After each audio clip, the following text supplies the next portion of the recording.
So welcome back to part 2. We're building the supercharger. It's time to do the final assembly. And now we put out a tiny coat of RTV. You see I'm on the outside of the screw holes. You don't want your RTV to get inside the rotors. You're actually gonna glue them together. Don't ask me how I know. And on your cover plate, the pulley plate, I'm on the inside of the screw holes. We don't want any oil to leak out through our screws.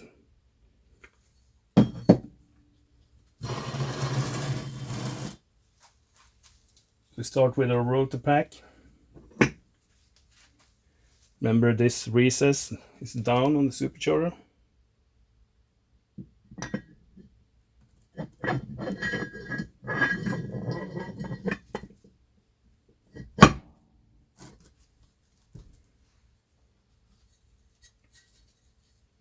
And I've covered this seal with a light coat of oil.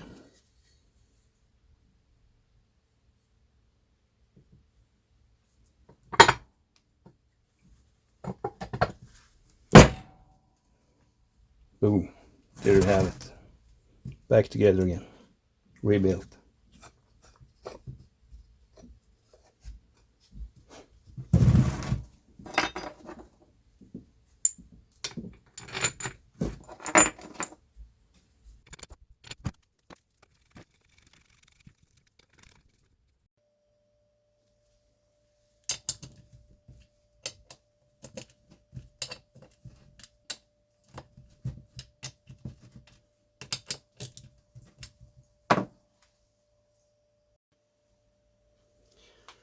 So I left these 2 screws. And that's just because I want to show you something. If you buy a supercharger kit from me, with the V2 kit, you will get this bracket that holds an idler pulley. You can see the part number here.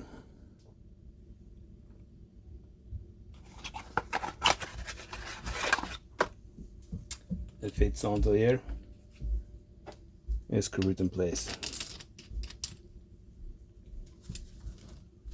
The reason for that is to have the belt to wrap around more on the alternator. Now this supercharger is going on the car without AC, so we don't actually need this one. Just wanted to show you guys what it is, where it mounts and what it do.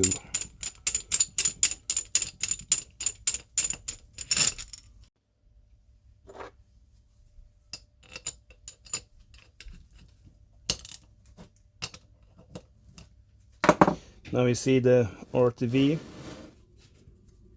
has spread evenly around. You do not need much of this stuff, it only makes a mess everywhere. Now it's a good time to scrape off any excess.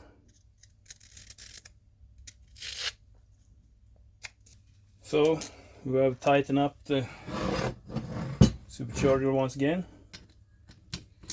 Now it's time to refill on new oil.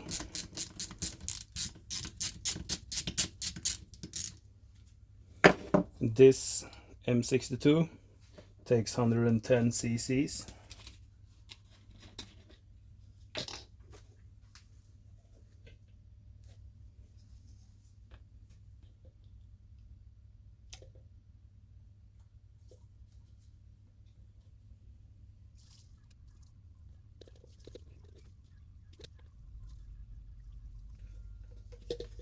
That's 40. You don't want to overfill, as this is it's a closed unit. So another 40, bringing us up to 80. I'm gonna do one last with 30.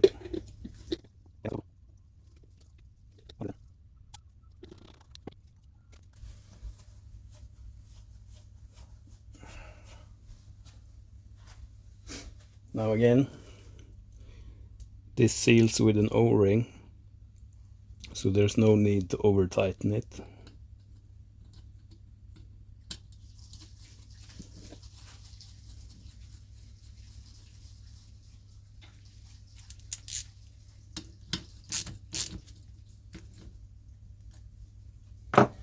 There you go, one fully built M62, ready for action. Now comes the fun part. If you buy a Supercharger kit from me, you're gonna get this custom pulley with it, and this is the magnetic clutch from the original pulley. You're gonna have to get out the center out of here. This is just plastic, breaks off super easily. Ideally you'll have a chisel or something. I just want to show you guys here.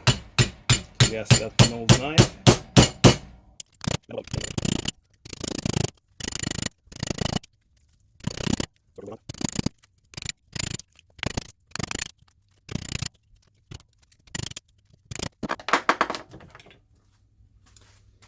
You see, the plastic doesn't stick to the metal.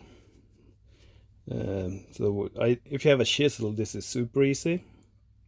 Now, since I have a lathe, I am just gonna finish it off in the lathe. So, back from the lathe.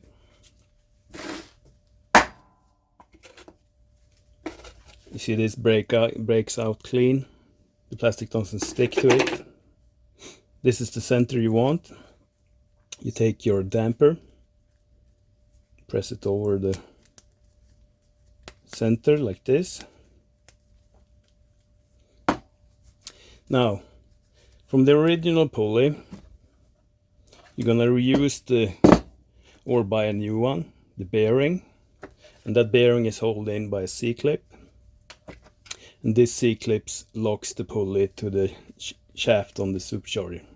Now what you want to do is you want to take the C-clip, put it inside the pulley before you press your own bearing on. This bearing should go on really easily. Should have no problems doing this. Watch that. I heard that clip fall. Don't want that.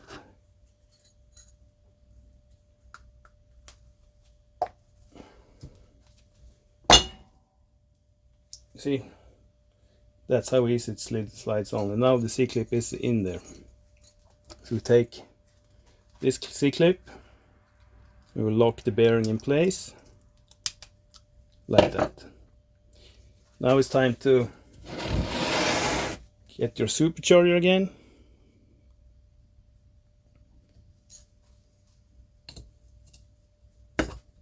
This should slide on. It helps to have pliers that are bent like this, so you can get access.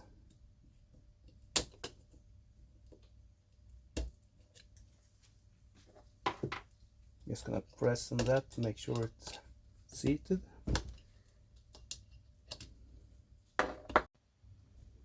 Now, I didn't show you guys this when I took the Supercharger apart, but there are two smaller washers here. They're actually shimmed.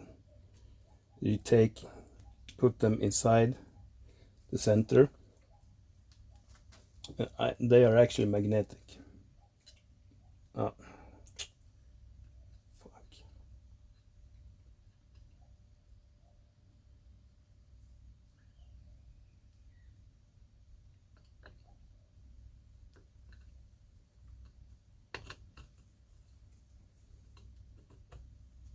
Now place this halfway so you can start pressing on. There you have it. Those two tiny shims gives you some play in the pulley, and that's important. You don't want any actual loads going into rotors. And you top it up with this washer that's included in kit, cover up everything, and put back your screw again. Don't want to overdo this. See, There's still some play there. Now we're ready for the manifold. So it's time for the manifolds. You see, this is not perfectly flat, but it's flat enough. This will seal up just fine. I wiped down this with isopropylic alcohol.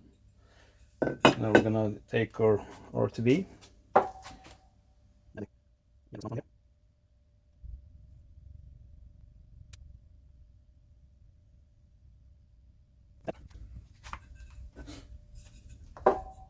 Take our manifold.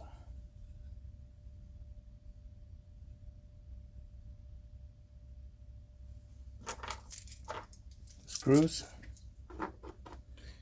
M8 hex screws with a 6 Allen key.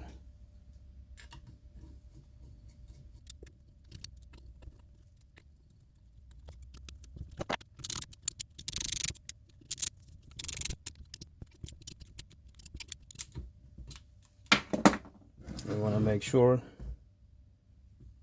that we have a good seal all around.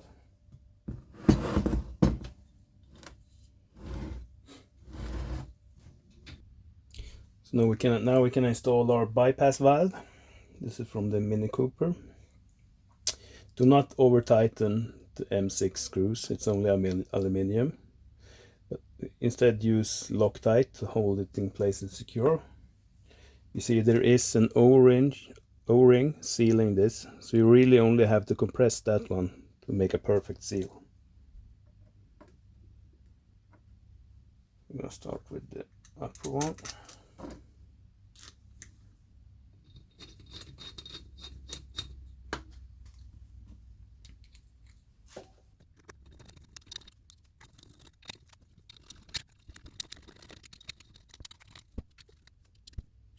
Like this. You see it fully compressed here. So now it's time for the intake manifold. We're gonna start by glue silicone. And this time I'm gonna apply the silicone onto the flange on the intake. So this is more narrow than the one on the Supercharger. So apply on this side. So you want something like this, not too much. It's fairly enough. One of the hex is slightly longer than the other ones. That goes on this one. It is from the inside. So we're gonna start by putting on the outside.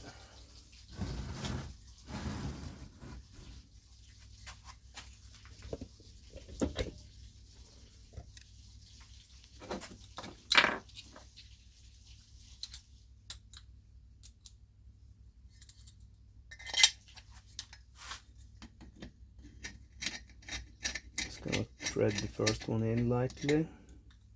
We'll take the next one.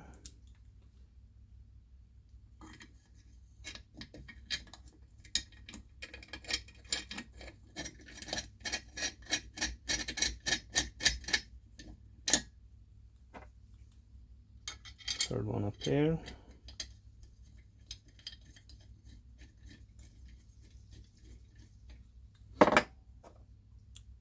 This one goes on the inside. Almost forgot. The screw going into the inside of the intake. I'm gonna get some Loctite on there. Better to be safe than sorry. Don't want this to come loose. It will totally destroy your Supercharger.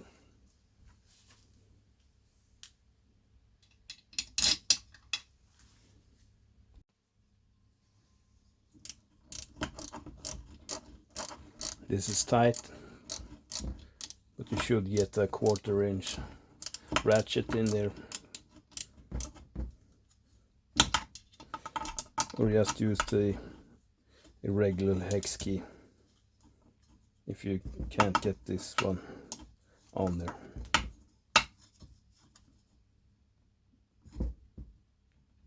Like that, then we're done. So the final piece to go on. This is a 40mm hose, roughly 2.5 inch. It's already cut to length.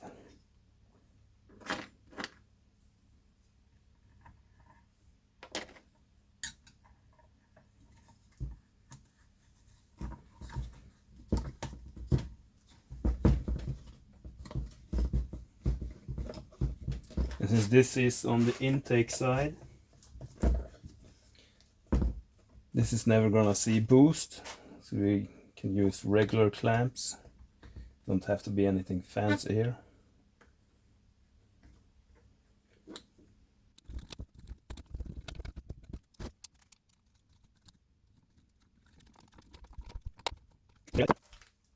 One rebuilt Supercharger ready to go in the car. Next time I see you, we're gonna do a full installation of the entire kit on the car.